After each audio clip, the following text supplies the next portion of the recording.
Nakaw na video. Totoo ba ito mga kasimangisda?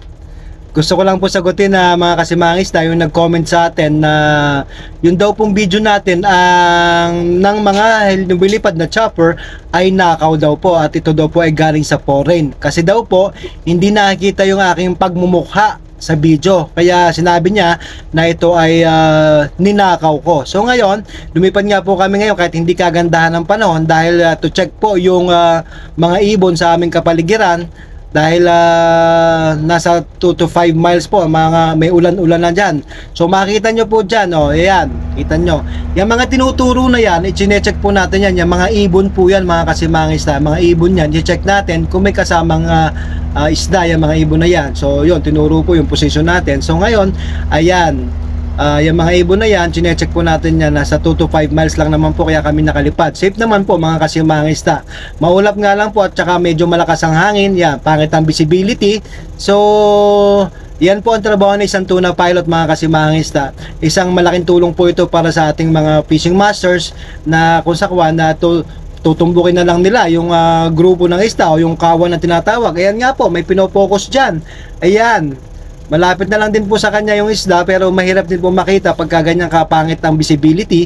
Kaya malaking tulong po ang helicopter natin mga kasimangisda sa paghahanap ng isda. So ayan, medyo may mga ambon-ambon na nga po. Yan, tinuturo na yan. May grupo ng isda dyan mga kasimangisda. Ayan po ay tinuro na natin sa ating fishing master at nilalapitan na yan. Actually sa pagkakataon niya, may nakita kami dyan 3 grupo ng magagandang klase ng isda at medyo lubog litaw lang ho mga kasimangisda. Ayan, may makikita kayo dyan mga alon-alon.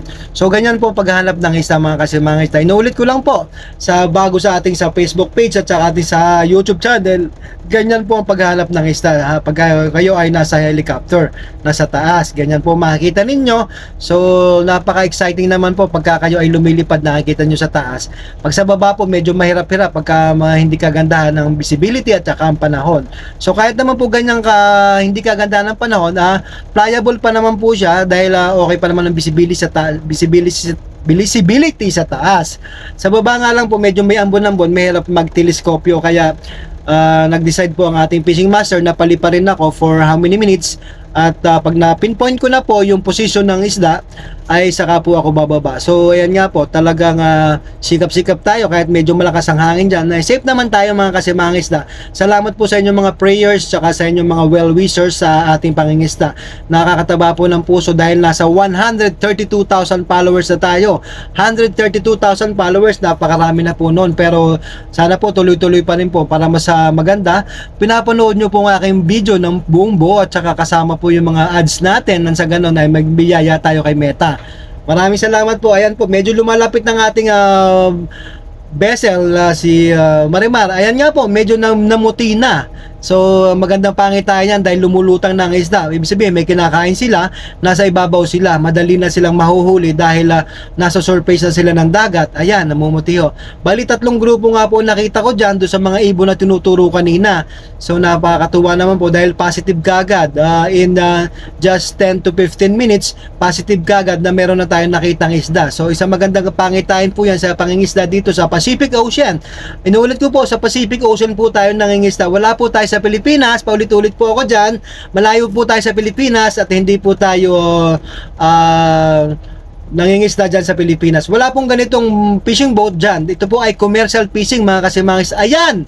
Paano mo masasabing nakaw yan? Ayan na nga po ang pupogi ng piloto at saka ng spotter natin. Yan, si Diego. Yan ang aking laging kasama si Diego. Yan ang spotter ko mga kasimangisda. Taga Negros, nasa taga Negros po siya. Ako naman po ay sa Batangas. Batanggenyo po ako, purong Batanggenyo mga kasimangisda. Sa palo lang po mga kasimangisda. Si Mangisda _Capnil, all capital letters sa ating YouTube channel. Please like, share, and comment sa ating Facebook page.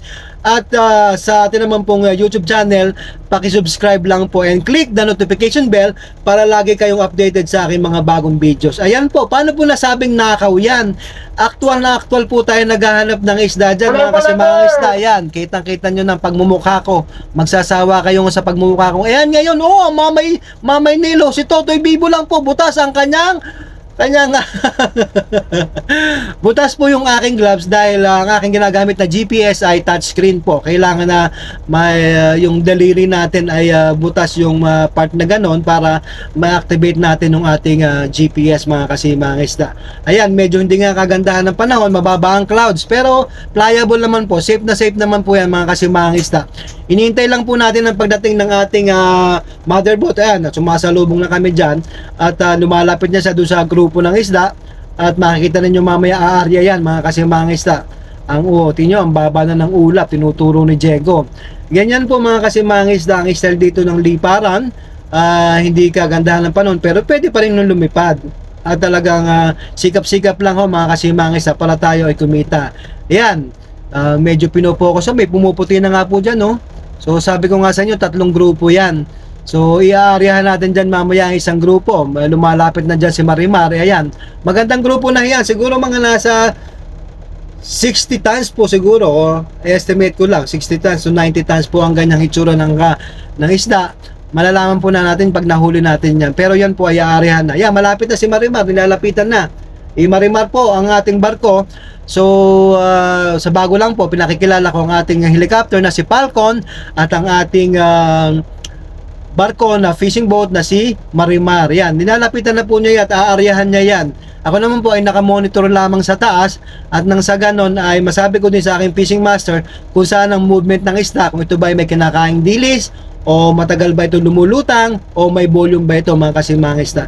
Yun po ang tulong ko sa kanya habang siya ay umaarya, mga kasimangisda. So paulit-ulit po ako dyan para dun po sa ating mga bagong followers lang at saka subscribers sa ating YouTube. I-follow nyo, subscribe nyo po ang YouTube channel ko, mga kasimangista. Medyo nasa malapit na rin po mag 2,000 yun, mga kasimangista, ang ating subscriber. Pasensya na po dahil maiksi po ang aking na-post na video sa ating YouTube channel. Marami po nagre-reklamo, bakit daw putol, bakit daw kulang. So kasi kung ano po pinopost ko sa Facebook, yun lang din po ang nilalagay ko sa YouTube. Ngayon po ay ibahin natin ang diskarte. Dadagdagan natin ng haba ng konti itong YouTube natin at nang sa ganon masatisfied po natin lahat yung mga gustong mahahaba yung pinapanood nila para full content tayo, full content. Yan, malapit nang bumitaw dyan si Marimar, mga kasimangista. Yung namumuti sa kanan niya, gumugit niya, si Jimban po yan, speedboat natin. Yung speedboat natin, yan po ang katulong natin din sa ating pagbubulabog, mga kasimangista. Tayo naman po ay patuloy lang din sa pag-ikot dyan. Nang sa ganon na namomonitor natin kung lumubog man siya, masasabi natin kung nasan yung alon-alon, nasan yung posisyon ng isda. Ganon po, mga isda, ang style dito sa pangingisda namin dito sa Pacific Ocean. Ayan, kita nyo, namumuti na ang balbas. Nasa almost 15 years na po ako naghanap ng isda, kaya na-estimate na po natin kung ganong kalaki at kung ganong karami ang volume ng ating inaarihang isda. Yan nga po, mga kasimangista, pumoporma na. Parang bumitaw na yata siya dyan. Binubulabog na ni Jimban. Bumitaw na nga po yata. Ayan, bumitaw na siya. So, tayo naman po ay nakantabay dyan sa itaas. Kung anong instruction ng ating fishing master ay ating susundin. Kung saan tayo magbubulabog, saan tayo pupwesto, ganun po ang style dyan, mga kasimangisda. Yan. Habang umiikot po siya, nagladlad, hinihila po yan ng main skip niya. Hinihila ng main skip yung lambat. At habang siya ay nagladlad, siguro nasa 7 minutes to 8 minutes po ang ikot ng ating barko. Depende po yan sa agos. Minsan kung sa lubong agos medyo tumatagal, pero pagka pabor po ang agos, nasa 6 to 8 minutes lang po talaga ang isang ikot niya. Almost mahigit 1 kilometro din po ang haba ng ating lambat at ang lalim po nito siguro nasa 200 fathoms. Kung yung 200 fathoms po siguro ay nasa 300 meters po yung lalim niya, mga kasimangisda. Yan. So, nakita nyo, naglalanlag na siya ng lambat, naghihintay lang instruction. Ayan, parang papunta na ako doon sa kabilang ibayo, doon sa kabila ng pataw. Inutusan na ako pumunta sa kabila ng pataw dahil ang isda ay sumusugod doon sa papalapit ng pataw. Yung pataw po, yung kulay dilaw na bilog-bilog dyan, yun yung pangpalutang ng ating lambat para hindi siya lumubog. Habang binibirasan ng kable pa ilalim, habang lumalalim ang lambat, nakalutang pa rin ang ating end portion ng ating from end to end, nakalutang pa rin yan. Dilaw po yan, yun yung pataw, mga kasimangisda. Yan nga po sa kaliwa natin, yan yung alon-alon ng isda na pinapatugi sa atin ng ating fishing master. So dyan tayo po pwesto para maharangan natin siya dyan, para magbulabog natin. Yan po mga kasimangis. Sa mga bago lang po sa ating YouTube channel tsaka sa Facebook page, ganyan po ang pag-herd or pagbubulabog natin ng isda. Ayan, magandang umaga po sa inyong lahat. At 6:30 pa lang ho, lumipad na ako dyan. Kahit medyo makulimlim at saka maraming ulap at may ambon-ambon, just to check po yung mga position niya ng ibon. Inulit ko lang po dun sa nakita natin kanina na video dun sa ating overlay. Yan mga kasimangis. Tinuturo ni Diego ang isda nandun sa kabilang yon na pumuputi na, pero dito sa side na to meron pa rin po, kaya tayo ay dito nag-standby. At the same time, kailangan nating harapin ang hangin dahil malakas po ang hangin dyan mga kasimangis. So kailangan naka-headwind tayo o naka-salubong tayo sa hangin, nang sa ganon steady tayo, hindi tayo binabayo-bayo at sayo-sayo dyan sa ating pagbubulabog mga kasimangis. Ganyan po ang style mga kasimangis para tayo ay makahuli ng isda.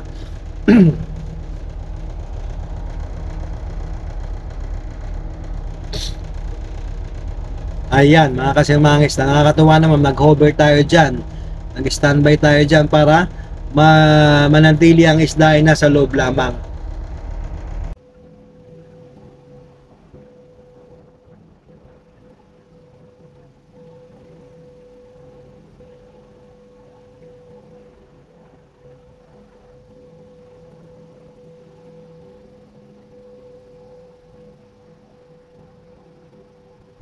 Yan nga po, umaambon-ambon na at malapit na rin pong bumagsak yung ulan, kaya tayo po ay unti-unti nang babalik kay Marimar sa helipad para sa paglanding natin. Sinabihan na po tayo ng ating fishing master na tayo ay lumanding na dahil malakas na ang daloy o malakas na ang buga ng hangin. Ayan, palapit na po tayo doon. Lalanding na po tayo mga kasimangis dahil di na nga po kagandahan ng panahon. Kaya ayan, talaga nagsika pa rin tayo makatulong para nang sa ganon ay yung ating purpose kung bakit may helicopter tayo dito ay talagang magampanan natin mga kasimangis. Ayan, lalanding na po tayo dyan mga kasimangis para makita nyo naman ang pagmumukha ko para sinasabi nyong nakaw. Eto po, yan po yung ninakaw na video. Paki-comment, please like, share, comment lang po kung totoo yung sinasabing ninakaw ko po ang mga video na aking ipinopost. Ayan. Siguro po hindi niya nakikita yung mga previous na vlogs ko na nakikita yung pagmumukha ko, kaya sinabi na sa foreign daw po yung video at ninakaw ko lamang. So yan po ang kasagutan. Yan po ba? Yan po yung ba na nagnanakaw ng video? Peace po, peace. Maraming salamat Lord for the blessing sa safe flight po. Nakalanding po kami ng maayos kahit pangit ng weather. Thank you po, good morning. Yan nga po, para matuloy yung makita nyo yung ating inaryahan. Ito po mga kasimangis, nasa lambatan tayo ngayon. Medyo makipot na yung kanilang lambat, malapit na rin po ito mayakyat mga kasimangis. At kahit ganitong panahon ay tuloy-tuloy po rin po ang ating paghahanap buhay dito sa Pacific Ocean. Ito nga po at yan, kibising-bisi ating mga kasimangis. Habang tayo naman po ay nag-aabang kung gaano karami itong ating mga nahuli mga kasimangis. Ganito po ang ginagawa namin pagkakalanding namin. Nanonood kami dito sa mga nagtatrabaho dito. Ayan, medyo pinastruck natin yung movement dito para masyadong mahaba naman. So yun nga po, ito para na mapatunayan ko po sa inyo na hindi po nakaw yung ating video. Ito, ayan, kita nyo may alon-alon na dyan, may pitik-pitik na sa loob ng ating lambat mga kasimangis. Ayan, panoorin nyo po hanggang dulo, talagang makikita nyo po yung dami ng ating nahuli ngayong umaga. Kahit na medyo hindi kagandahan ng panahon, eto na sila.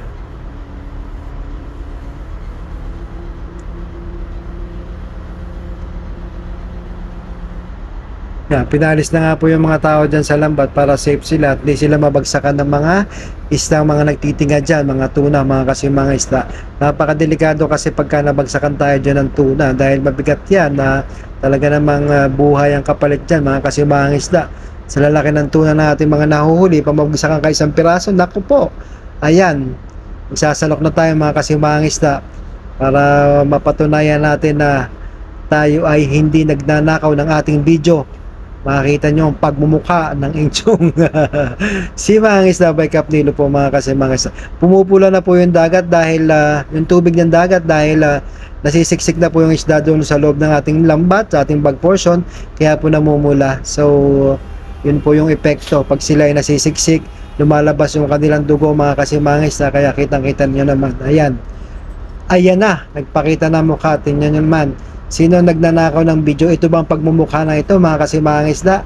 So just saying lang po, just to satisfied kung ano yung nag-comment sa atin para mapakita mula sa paglipad po natin hanggang sa pag-aryada, hanggang sa pagsasalok po, nandyan ang pagmumukha ng inyong si mga isda by Kapnilo.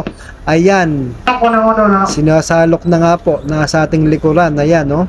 So maliwanag na ito po ay legit. Hindi po tayo nagnanakaw ng video nung kanino lang. Kitang-kita nyo na yan, no? Thank you po sa panonood mga kasimangis na sa ating YouTube. Ito, mahaba na po ang ating video ngayon sa ating YouTube. Sana po matuwa na po yung mga nagre-request at saka yung mga naiinis sa atin pag nabibitin sila sa kanilang panonood. So ngayon, hinabaan na po natin ito, kumpletos recados mula sa paghanap ng isda, mula sa chopper, mula sa taas hanggang sa pag-arya, hanggang sa pagsasalok. Nandito na po ang kumpletos recados mga kasimang isda.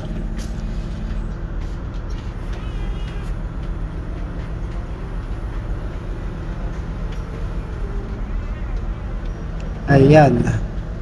Tuloy-tuloy lang sawok. Siguro mga more or less 60 tons to.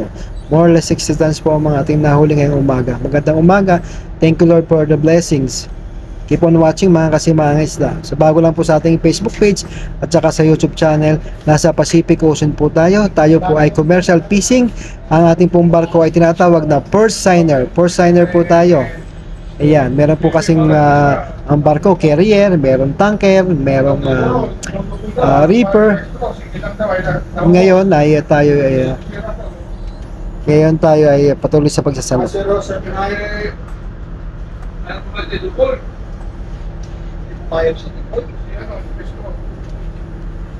Ayan, tuloy-tuloy po ang salok. Panoorin nyo pa hanggang dulo mga kasimangis. Maraming salamat po sa pagsubaybay.